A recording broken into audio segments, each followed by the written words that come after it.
Assalamualaikum warahmatullahi wabarakatuh. Alhamdulillahirabbil alamin. Asyhadu an la ilaha illallah wahdahu la syarikalah wa asyhadu anna Muhammadan abduhu wa rasuluhu la nabiyya ba'dah. Qala lahu ta'ala fi kitabil karim, na'udzu billahi minasy syaithanir rajim. Bismillahirrahmanirrahim. Innan nafsa la'amaratun bis-su' illa ma rahima rabbi. Wa qala aidan ya ayyuhallazina amanu kutiba alaikumus shiyam kama kutiba alal ladzina min qablikum la'allakum tattaqun. Wa qala an-nabi sallam la yu'minu ahadukum hatta yakuna hawaha taba'an lima jitu bi, atau kama qala Rasulullah sallallahu alaihi wasallam. Bapak Ibu yang saya muliakan, syukur kita kepada Allah Azza wa Jalla, kemudian selawat kita kepada Nabi Muhammad sallallahu alaihi wasallam. Nabi sampaikan, man shalla bardain dakhalal jannah. Siapa yang sholat di dua penghujung dingin, maka dia masuk surga. Maka para ulama mensyarah hadis ini, sholat di penghujung dingin itu adalah sholat asar dan sholat subuh. Orang yang hadir di sholat subuh ini adalah mendapatkan kenikmatan yang terbesar. Nabi sampaikan, sholatul fajri, sholat sunnah sebelum sholat subuh itu khairu minad dunya ma fiha, lebih baik daripada dunia dan seisinya. Itu baru sholat sunnahnya. Bagaimana dengan sholat subuhnya? Maka Nabi katakan, orang yang sholat subuh berjemaah ini, maka dia seolah-olah sholat sepanjang malam. Nah, kapan kita sanggup sholat sepanjang malam? Ya, kapan kita sanggup? Apalagi umur-umur kita ini umur-umur yang sudah 27 gitu kan. Dari belakang maksudnya. Ya, 26. Ya, dari belakang 62. Kita berdiri sesaat saja sudah kaki kita sudah goyang-goyang. Kenapa? Enggak tahan lagi. Nah, enggak tahan lagi. Ini dengan sholat 2 rakaat sholat subuh ini, maka seolah-olah kata Nabi, kita ini sudah mendapatkan ibadah sholat semalam suntuk. Rugi tak orang yang tak hadir ke masjid itu? Ya, sangat rugi sekali. Tapi siapa yang bisa memahami, inilah kata Nabi, bila Allah nak menghendaki satu kebaikan ada dalam diri seseorang, maka Allah pahamkan dia tentang agama. Artinya apa? Orang yang tahu mungkin banyak, tapi orang yang paham inilah yang sedikit. Orang yang mengenal bagaimana besarnya pahala sholat berjamaah, semua Islam tahu. Tapi siapa yang paham, inilah yang sedikit. Bapak Ibu yang dimuliakan Allah, menjelang Isra kita bermuzakarah di pagi hari ini. Di akhir Sya'ban itu, maka Nabi berkhutbah di antara atau di hadapan para sahabat. Ya, di akhir-akhir Sya'ban. Sekarang kita sudah berada di tanggal 20 atau 21 Sya'ban, artinya lebih kurang 9 atau 10 hari lagi kita sudah memasuki bulan Ramadan. Maka Nabi di akhir Sya'ban itu, dalam satu riwayat yang diriwayatkan oleh Imam Baihaqi, Ibnu Hibban dan Ibnu Hibban, mengatakan bahwa Nabi berkhutbah di akhir Sya'ban. Dalam riwayat yang panjang, maka Nabi katakan, wahai manusia, sesungguhnya akan datang kepadamu apa yang datang, syahrul mubarak, yaitu bulan yang penuh berkah, wa syahrul azim, bulan yang penuh dengan keagungan. Dalam bulan itu ada satu hari yang lebih baik daripada 1000 bulan, yaitu malam Lailatul Qadar. Ya, lebih baik daripada 1000 bulan. Siangnya adalah berpuasa, malamnya adalah qiyamul lail. amalan-amalan sunnah dijadikan pahalanya sebagai amalan-amalan wajib, sedangkan amalan wajib dijadikan pahalanya 70 kali lipat di luar Ramadan. Ya, di luar Ramadan. Maka bulan itu adalah bulan kesabaran kata Nabi. Dan pahala sabar adalah surga. Dan bulan itu adalah bulan kasih sayang. Maka berbagilah kalian pada saat itu kata Nabi. Siapa yang beri bukaan kepada orang yang berpuasa, maka dia dapat pahala puasa orang tersebut tanpa mengurangi pahala bagi orang yang berbagi. Sahabat bertanya, ya Rasulullah, tidak semua kami yang bisa berbagi ya Rasul. Kata Nabi, walaupun kalian hanya membagikan sepotong kurma, seteguk air. Ya. Maka Nabi teruskan, maka perbanyaklah 4 hal di situ. Apa yang terbanyak? Perbanyaklah bersaksi bahwa tidak ada Tuhan selain Allah. Perbanyak ucap kalimat la ilaha illallah dan perbanyaklah istighfar. Ya, perbanyak istighfar.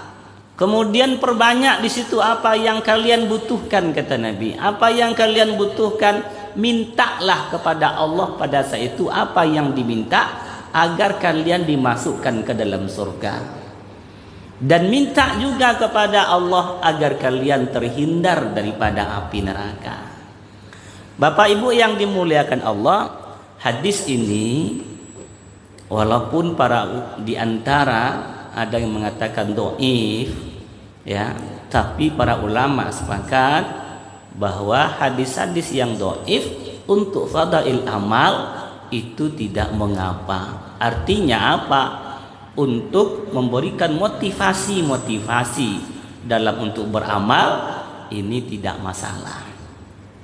Nah, Bapak Ibu yang saya muliakan, dari khutbah Nabi ini maka kita mengambil beberapa kesimpulan. Satu, bahwa Nabi menyampaikan kepada para sahabat dan kita semua ini bahwa bulan-bulan ini memang bulan-bulan yang harus kita betul-betul menghadapinya dan melaksanakan bulan-bulan ini tanpa ada kekurangan dalam amal gitu. Ya, dalam setiap waktu selama Ramadan ini bagaimana kita ini memang penuh dengan amal-amal. Siangnya kita berpuasa, malamnya kita qiyamul lail. Ya, jangan ada setakat waktu yang kita ambil untuk hal-hal yang tidak bermanfaat. Begitulah Nabi menyampaikan kepada para sahabat dan juga kita semua bahwa bulan yang datang ini jangan sampai terlewatkan bagi kita. Jangan sampai terlewatkan karena rugi Bapak Ibu. Maka para ulama mengatakan, andaikanlah boleh ahli kubur itu dibangkitkan ke dunia kembali dan ditanyakan kepada mereka, wahai ahli kubur, kalau kalian diberikan kesempatan untuk hidup sesaat, kalian pilih waktu yang mana? Kalian pilih waktu yang mana? Maka para ulama mengatakan ahli kubur itu akan menjawab, izinkan kami hidup sesaat saja di bulan Ramadan. Ya, di bulan Ramadan. Inilah besarnya fadilah bulan Ramadan. Yang mana di dalam bulan Ramadan ini dalam hadis dikatakan awalnya adalah rahmat, di tengahnya adalah maghfirah, di belakangnya 10 terakhir adalah itqun minan nar, membebaskan dari api neraka. Awalnya adalah rahmat. Siapa yang tak berharap dengan rahmat Allah? Ya, siapa yang tak berharap dengan rahmat Allah Bapak Ibu? Masuknya kita ke surga kalau dibayar dengan amalan kita belum sanggup kita Bapak. Apa yang masukkan kita ke surga? Rahmat Allah. Amalan kita belum seberapa, usia kita pun pendek-pendek, dan kita kenal Allah semenjak kapan? Ya, berapa umur kita hari ini? Adakah sudah 60 tahun mungkin? Potong masa balik.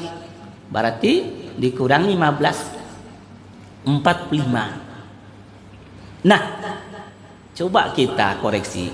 Kira-kira semenjak balik itu sampai hari ini, ada enggak kita bermaksiat? Atau ada enggak kita penuh beramal selama 45 tahun itu? Ya. Atau berapa lama baru kita yang kenal masjid ini? Masa-masa muda dulu kita di mana? Gitu. Masa-masa muda dulu kita di mana? Kita semua pernah bermaksiat. Lalu kita mesti butuh rahmat Allah. Pasti butuh rahmat Allah. Jangankan kita, ada satu kisah. Dahulu ada orang dari kalangan Bani Israel, kata Nabi, yang selalu beribadah. Beribadah. Di mana beribadahnya? Di tengah pulau. Di tengah pulau, Pak. Ya. Di tengah pulau dia beribadah. Bagaimana ketaatannya jangan ditanya. Sekedip mata pun dia tidak pernah bermaksiat. Disitulah dia beribadah. Bahkan singkat cerita, dia berdoa kepada Allah, ya Allah, nanti matikan aku dalam keadaan sujud, dan bangkitkan aku nanti ketika hari kiamat dalam keadaan sujud. Doanya Allah kabulkan. Doanya Allah kabulkan. Pada hari kiamat nanti, maka Allah berkata kepada para malaikat, wahai malaikat, masukkan ini hambaku ini ke surga dengan rahmatku, kata Allah. Masukkan dia ke surga dengan rahmatku. Ini seorang hamba, karena tak pernah berbuat maksiat sekedip mata, dia protes, ya Allah, aku masuk surga bukan karena rahmatmu, tapi aku masuk surga adalah karena ibadahku. Kemana ibadahku selama ini, ya Allah? Yang seumur-umur saya tak pernah bermaksiat. Lalu kenapa kau masukkan aku ke surga? Karena rahmatmu. Allah perintahkan lagi, masuklah ke dalam surga karena rahmatku. Dia tidak mau berdebat. Kata Allah, baik kalau begitu. Maka didatangkan malaikat, hadirkan timbangan. Hadirkan timbangan. Maka dikumpulkanlah segala amalan seumur hidup. Ya, begitu sudah ditaruh di anak timbangan, maka luar biasa, ini anak timbang yang satu lagi naik ke atas. Ya, kata Allah kepada malaikat, ambil satu bola matanya, taruh di timbangan itu. Ketika diambil satu bola matanya, ditaruh di anak timbang yang sebelahnya, maka amalnya naik ke atas. Tidak seberapa dengan beratnya satu bola mata. Maka pada saat itu Allah berkata kepada ahli ibadah ini, ya, bukankah aku selama ini memberikan rahmat kepadamu? Bukankah engkau dapat sujud pun karena rahmatku? Bukankah engkau beribadah pun juga karena rahmatku? Apakah engkau tidak tahu bahwa di sekelilingmu itu adalah air asin, tapi engkau bisa minum air tawar? Itu pun juga karena rahmatku. Ya, kata Allah, sekarang lemparkan dia ke dalam neraka. Kata hamba ini, baru dia berkata, ya Allah, masukkan aku ke surga karena rahmatmu. Bulan Ramadan adalah awalnya bulan rahmat, kata Nabi. Siapa yang tak butuh dengan rahmat Allah? Ya, siapa yang tak butuh dengan rahmat Allah? Di tengah-tengahnya adalah maghfirah. Siapa yang tak butuh dengan ampunan Allah? Coba, siapa yang tak butuh dengan ampunan Allah? Ya, kalau kita hisaplah dosa kita nih, Masya Allah. Nabi Adam alaihissalam sudah berada di surga. Hanya satu kali dia yang melanggar perintah Allah. Wala taqraba hazi sejarah, jangan dekati ini pohon. Nabi Adam dilarang mendekati pohon, tapi Nabi Adam melanggar perintah itu, dia makan. Apa efeknya? Akibat kesalahan Nabi Adam yang dia lakukan, apa efeknya? Efeknya Allah turunkan atau Allah lemparkan Nabi Adam dari surga ke dunia ini. Satu kesalahan. Ya. Satu kesalahan. Lalu bagaimana dengan kita yang hari ini hidup di dunia? Berapa banyak kesalahan kita? Ya, berapa banyak kesalahan kita? Kalau Allah nak marah, kemana kita nak dilemparkan? Nabi Adam sudah di surga nih, ke dunia jatuhnya. Kita sekarang di dunia, lalu kemana lagi nak dilemparkan? Maka kita butuh ampunan Allah. Kita butuh ampunan Allah. Kenapa? Karena hari-hari kita nih bermaksiat. Hari-hari kita nih penuh dosa. Maka para ulama mengatakan sebelum Ramadan ini kalian tobat. Tobat sebelum Ramadan masuk. Kenapa? Ramadan adalah bulan yang suci. Maka yang masuk mesti yang connect dengan dia adalah orang-orang yang suci. Ya, orang-orang yang suci. Orang-orang yang bersih. Nah inilah makanya sebelum Ramadan ini agar makfirah ada sama kita, ayo sama-sama. Dan bulan Ramadan itu adalah bulan pembebasan daripada api neraka. Ya. Nabi katakan apabila bulan puasa bulan Ramadan telah datang, maka dibuka pintu-pintu langit, pintu-pintu keberkahan, pintu-pintu amal, dan iblis setan dibelenggu. Ya, Allah berikan kesempatan kepada kita untuk banyak beramal. Siapa yang tak inginkan? Siapa yang tak inginkan itu? Ya. Maka Nabi sampaikan bahwa karena keadaan seperti itu, maka perbanyak 4 hal kata Nabi. Apa 4 hal? 2 untuk menyenangkan Allah. Apa 2 untuk menyenangkan Allah? Bersaksilah, ucapkanlah sebanyak mungkin kalimat thayyibah, la ilaha illallah. Tidak ada ilah kecuali Allah. Maknai kalimat itu, resapi kalimat itu. Siapa yang di akhir ayatnya mengkana akhiru bi kalimati la ilaha illallah dakhalal jannah. Siapa yang di akhir ayatnya mampu ucapkan kalimat la ilaha illallah, dia akan masuk surga. Hari ini dari sekian lamanya kita hidup dan begitu banyaknya kita menyaksikan orang mati, berapa persen yang bisa ucap kalimat ini? Ya, adakah kita sudah melihat 10 orang yang sudah mengucapkan kalimat ini? Ada enggak, Bu?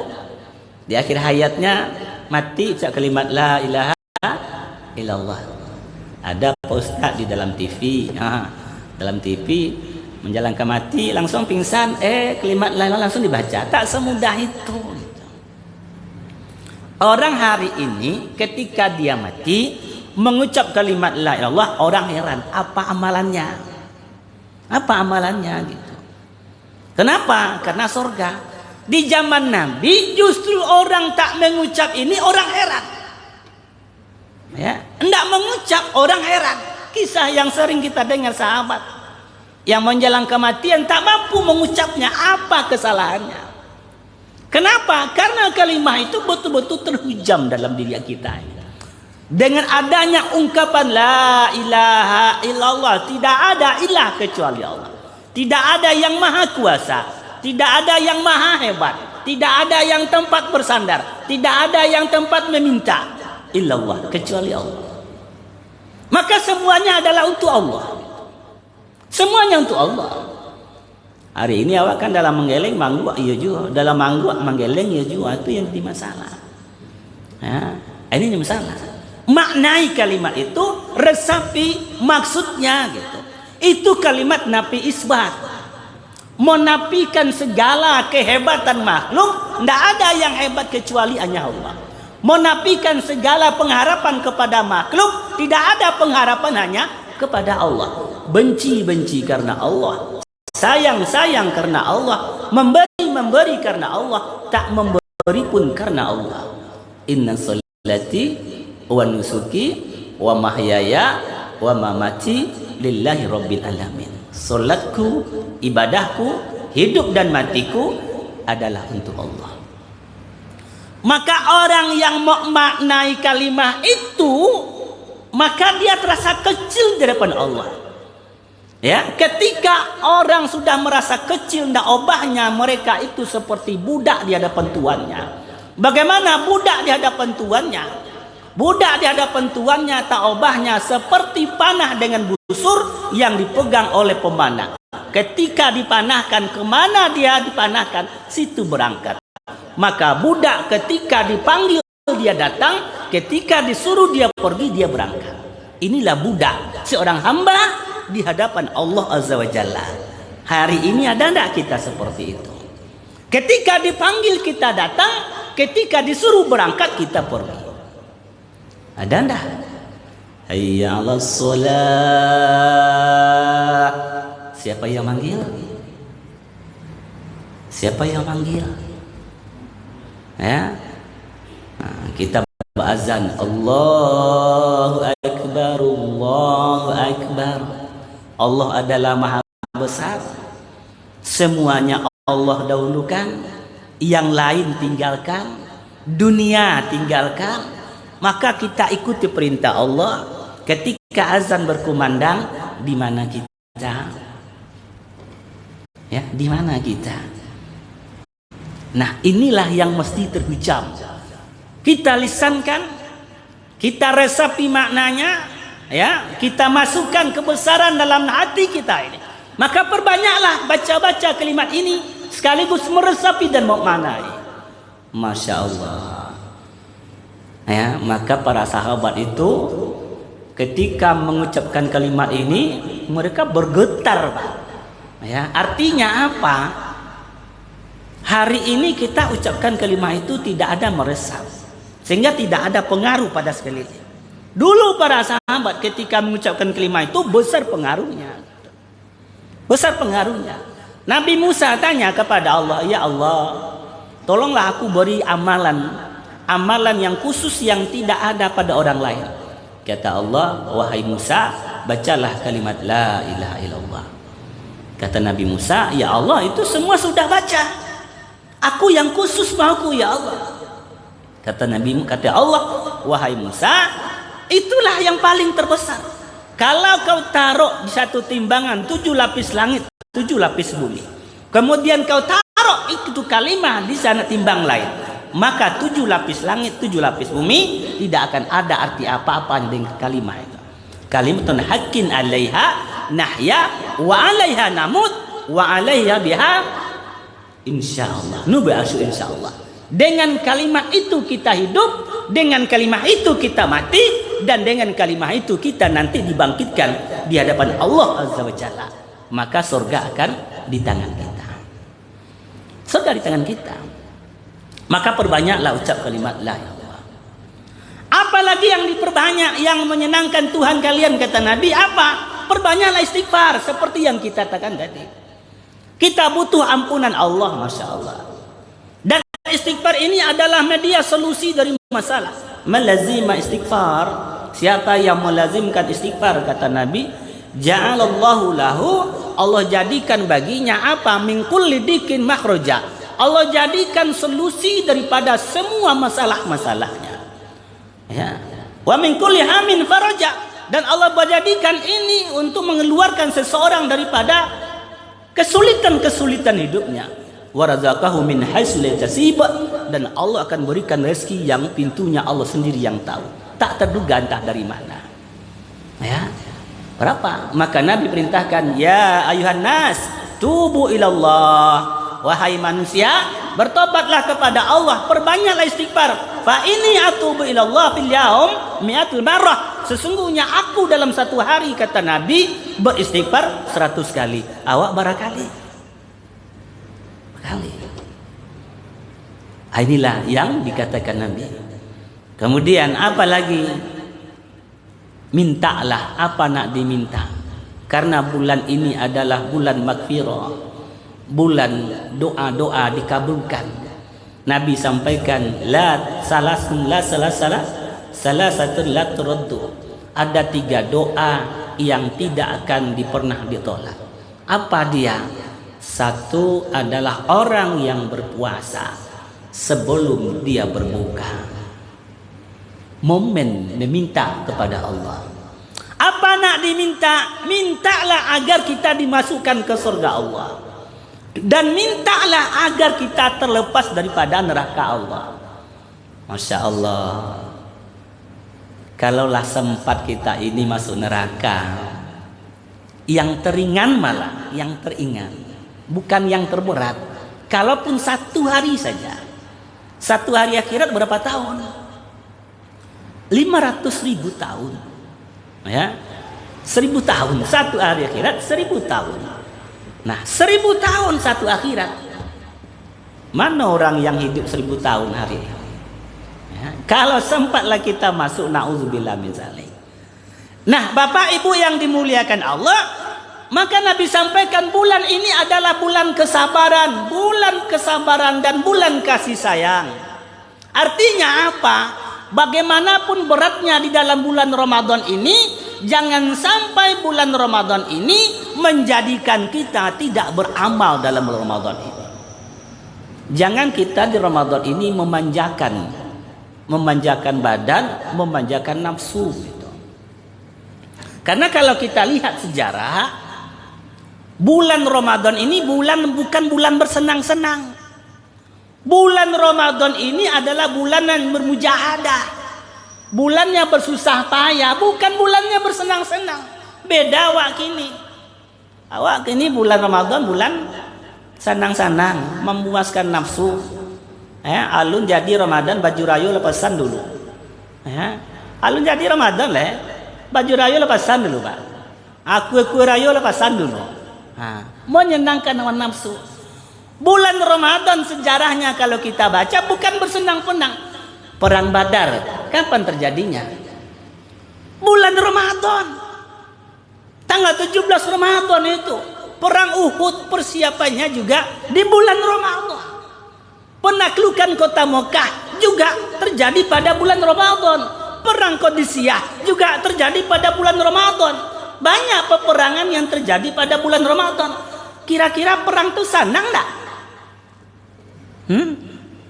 Senang enggak perang itu, Bapak Ibu?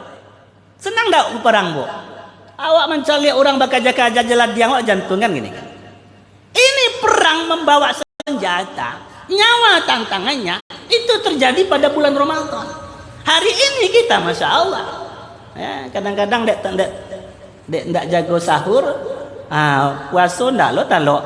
Ya, kadang-kadang anak menangis berang awak puasa batal pula. La ilaha illallah. Ini yang mesti kita ingat.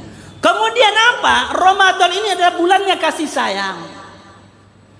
Ya, maka Nabi katakan barang siapa yang membukakan puasa orang yang berpuasa, maka dia dapat pahala orang berpuasa tanpa mengurangi amalan orang berpuasa. Maksudnya apa? Berbagi. Jangan mansur. Tahu mansur, Pak? Makan surang. Jangan mansur. Makan surang. Kalau ada awak lah kolak segala macam, oporlah ke tetangga. Ya, opor. Karena Ramadan ini targetnya lapar. Bukan untuk menganyangkan paru Ramadan ini. Imam Ghazali katakan tujuan puasa ini bagaimana kita ini mujahadah. Lapar. Biar bisa merasakan orang yang bertahun-tahun tidak makan.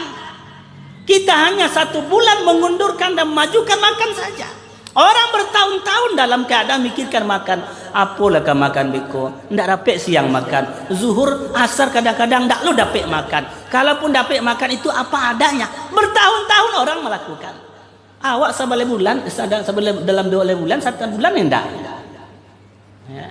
Maka target Ramadan kata Imam Ghazali, target puasa itu apa? Untuk merasakan mujahadah, merasakan saudara-saudara kita yang berada dalam keadaan kelaparan. Maka bulan ini adalah bulan kasih sayang, bulan berbagi.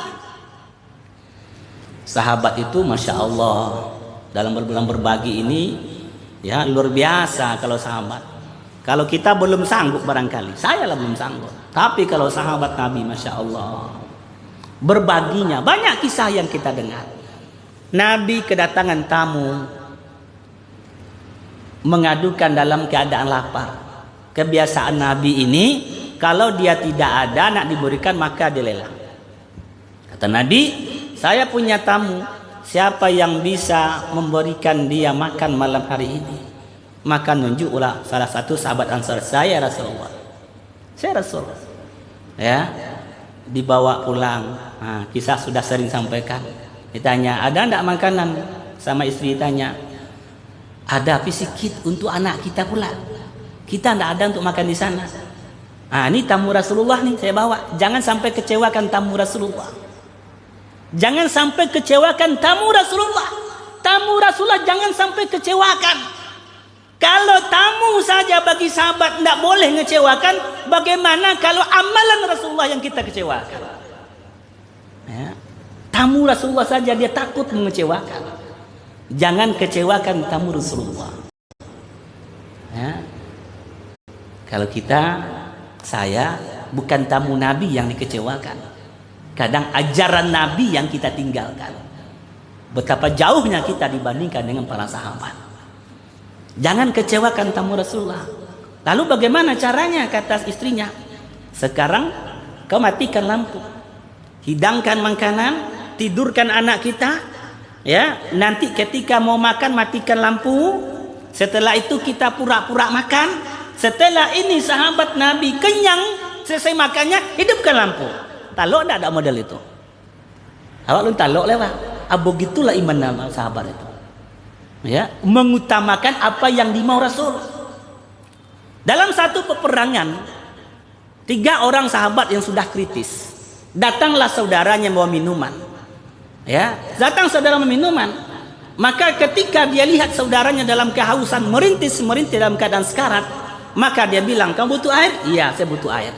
Nak diminumkan kepada sahabat yang sudah kritis ini, maka yang sudah kritis ini mendengar salah seorang sahabat Nabi pun juga sudah kritis. Apa kata dia?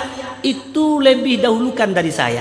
Lebih parah dia lagi. Antarkan air itu kepada dia. Orang yang sudah mau mati memikirkan orang lain. Antarkan minuman itu. Tidak jadi minum, diantarkan kepada sahabat yang kedua yang dalam keadaan kritis.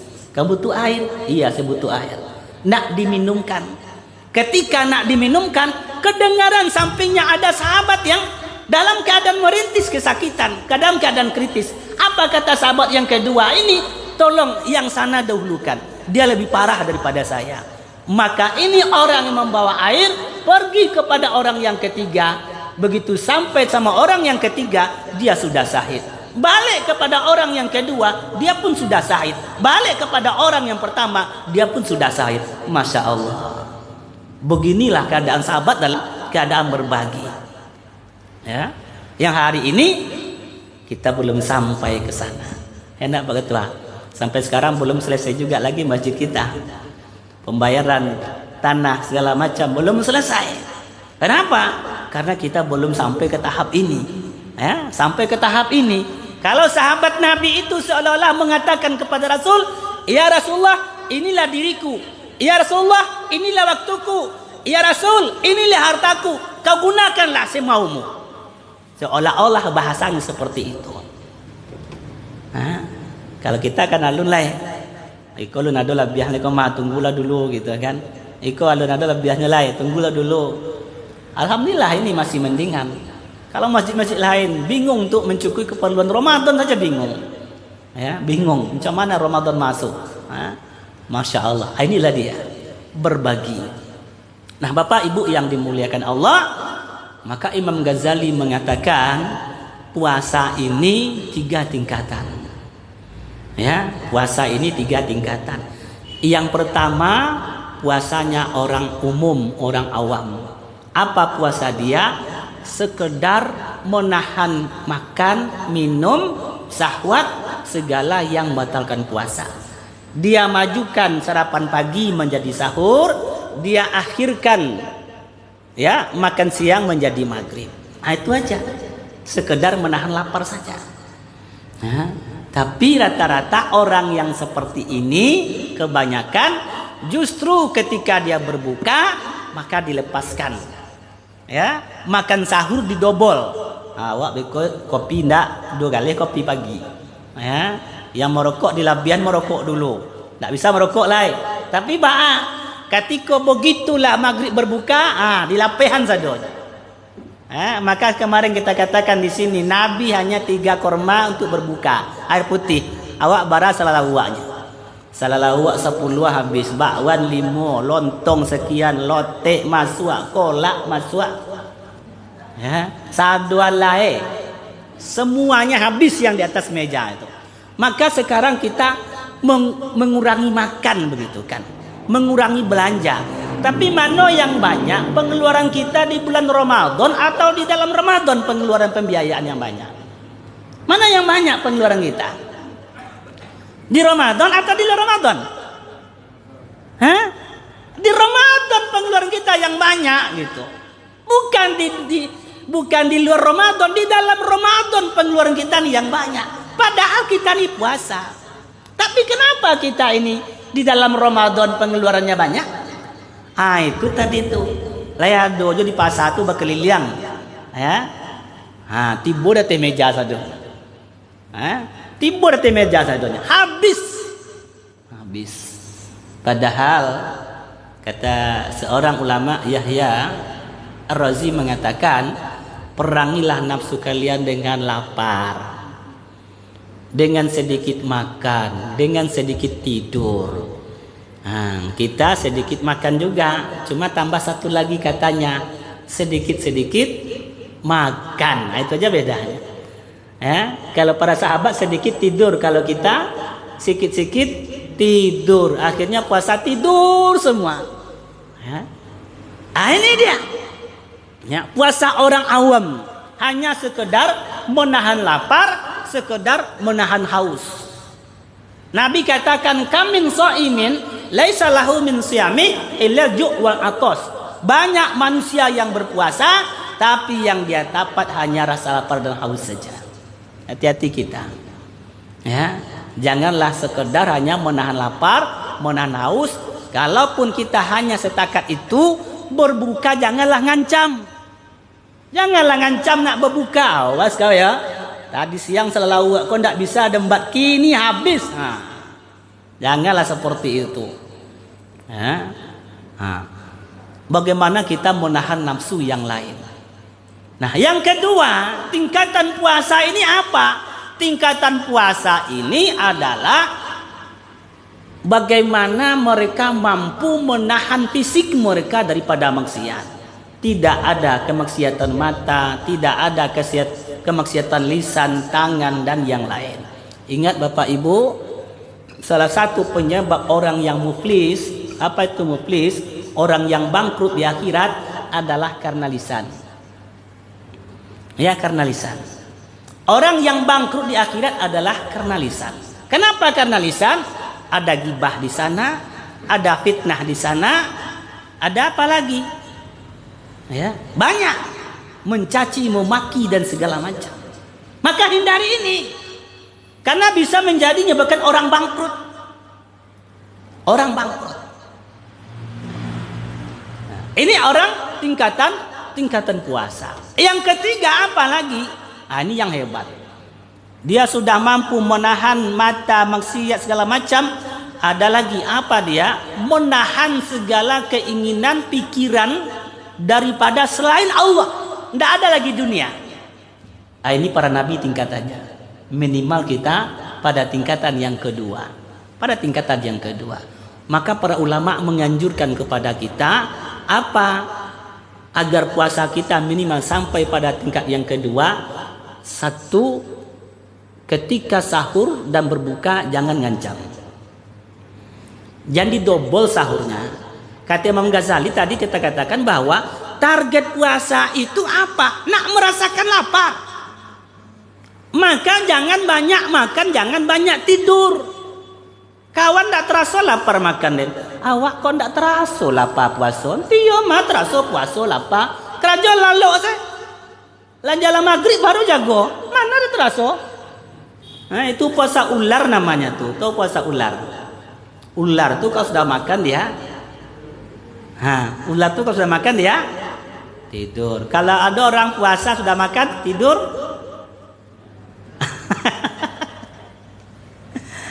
Jadi Bapak Ibu yang dimuliakan Allah, maka ulama mengatakan bagaimana caranya maka kurangi makan dan kurangi tidur. Ya, kurangi makan dan kurang tidur. Boleh tidur, bukan tidak boleh, tapi sekedarnya saja. Ya, jangan pula ini kebiasaan sebagian orang habis sahur tidur. Ya, orang sahur itu adalah waktu yang mustajab untuk berdoa. Nah, tapi karena sibuk dalam makanan, begitu ingat nanti mau puasa, makan sepuasnya waktu sahur, kemudian tidur, subuh telat. Padahal subuh ini wajib, sahur sunnah. Tapi bukan berarti sahur tak penting, sahur penting. Akhirkan sahur, cepatkan berbuka. Jangan sahur jam 1, lo tuh enggak sahur, tuh makan malam namanya tuh. Ya. Ya. Akhirkan sahur, tapi jangan porsinya berlebihan. Karena target puasa itu adalah menahan, merasakan lapar. Kurangi tidur. Ya, kurangi tidur. Kemudian apa lagi yang nak dijaga ketika puasa kata ulama? Seperti yang kita katakan tadi, jaga pandangan. Jaga pandangan. Nak ke mana? Tak do, nak cuci-cuci mata. Cuci mata, nak ke mall? Janganlah nak ke mall. Kalau memang tidak ada keperluan kita di luar, tak usah keluar rumah. Tak usah keluar rumah. Bagus kita dengan anak dan istri beribadah. Tapi kalau kita mesti keluar rumah, jaga pandangan. Ya, jaga pandangan. Nah, kemudian apa lagi? Jaga lisan. Ya, jaga lisan. Kata para ulama, jaga lisan. Kenapa? Tadi kita katakan lisan ini menjadikan seseorang amalan habis. Amalan habis. Bahkan di lisannya ada dosa yang lebih besar daripada riba. Apa dia? Ribah. Ya, dosa riba itu lebih besar daripada berzina dengan orang tua kandung. Dosa riba lebih besar daripada berzina dengan orang tua kandung. Nah, ribah lebih besar daripada dosa riba. Ya. Dan dia akan membuat orang lemah. Satu ketika ada 2 orang perempuan yang dalam keadaan berpuasa, apa? Nak mau mati lagi. Nak mau mati. Lemah kali. Maka sahabat bilang, "Ya Rasulullah, itu 2 pulanah itu payah kali puasanya. Nak mau mati keadaannya." Lalu Nabi kasih mangkok. Kasih mangkok, kau muntahkan. Ketika dimuntahkan keluar daging-daging segar. Daging-daging segar. Apa kata Nabi? Mereka ini telah menggibah saudaranya, telah memfitnah saudaranya.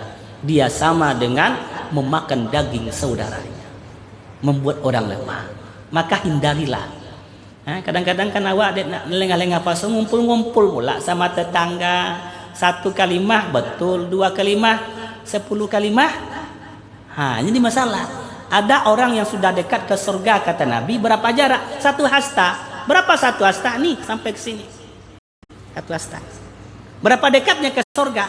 Tapi karena 1 kalimat yang dia katakan, menurut dia itu tidak apa-apa, bagi Allah rupanya apa-apa. Maka Allah jauhkan daripada surga antara langit dan bumi. Rugi enggak tuh?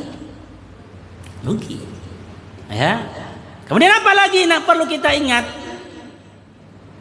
Jaga anggota fisik daripada kemaksiatan. Ya.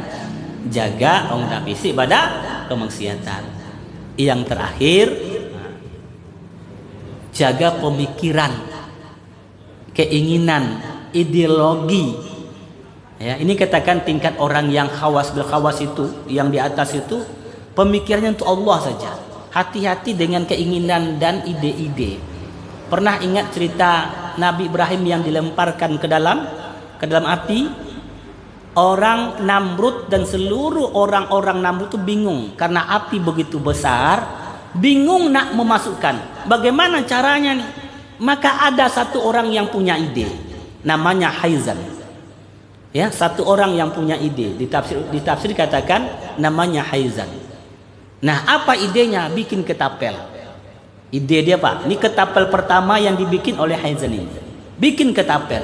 Lalu dengan ketapel itu dilemparkan Nabi Ibrahim ke dalam api. Maka dijelaskan dalam tafsir, orang yang punya ide seperti ini Allah benamkan ke dalam tanah sampai hari kiamat, entah selalu menjerit-jerit. Bahaya enggak Pak kalau punya ide? yang tak sejalan dengan keinginan Allah. Agama ini sekian. Agama ini tidak betul nih.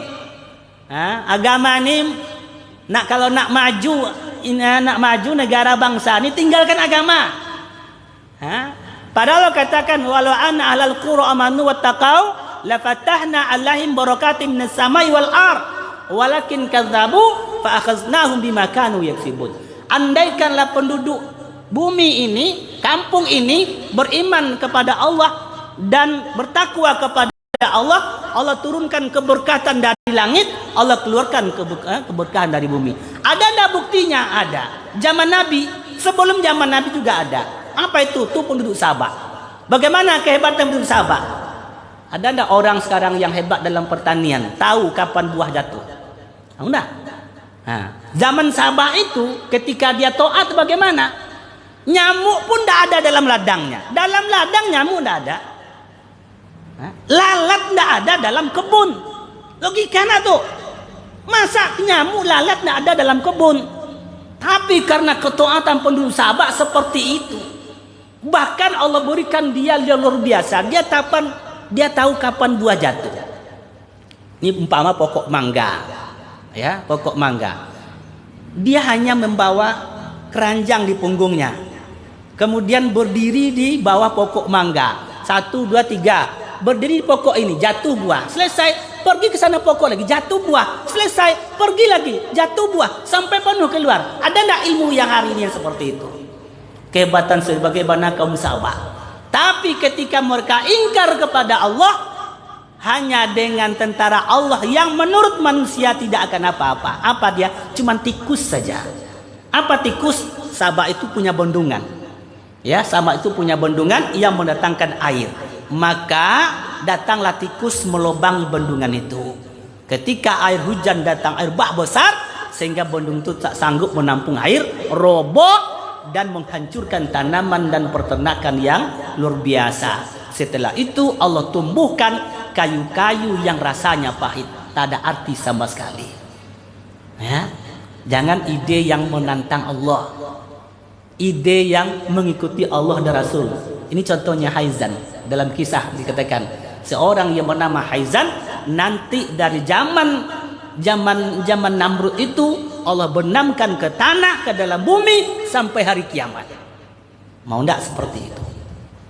Ya, maka inilah puasa sebagaimana doa Nabi, Allahumma barik lana fi Rajab wa Sya'ban wa balikna Ramadan. Ya Allah, berkati kami dengan Rajab dan bulan Sya'ban dan sampaikan kami ke bulan Ramadan. Mudah-mudahan Ramadan tahun ini Allah berikan kita kemampuan untuk melaksanakan Ramadan dengan catatan ihtisab, ya, dan keimanan, sehingga nanti di akhir Ramadan Allah masukkan kita ke golongan muttaqin la'allakum tattaqun. Subhanakallahumma bihamdik asyhadu an la ilaha illa anta astaghfiruka wa atubu ilaik. Assalamualaikum warahmatullahi wabarakatuh.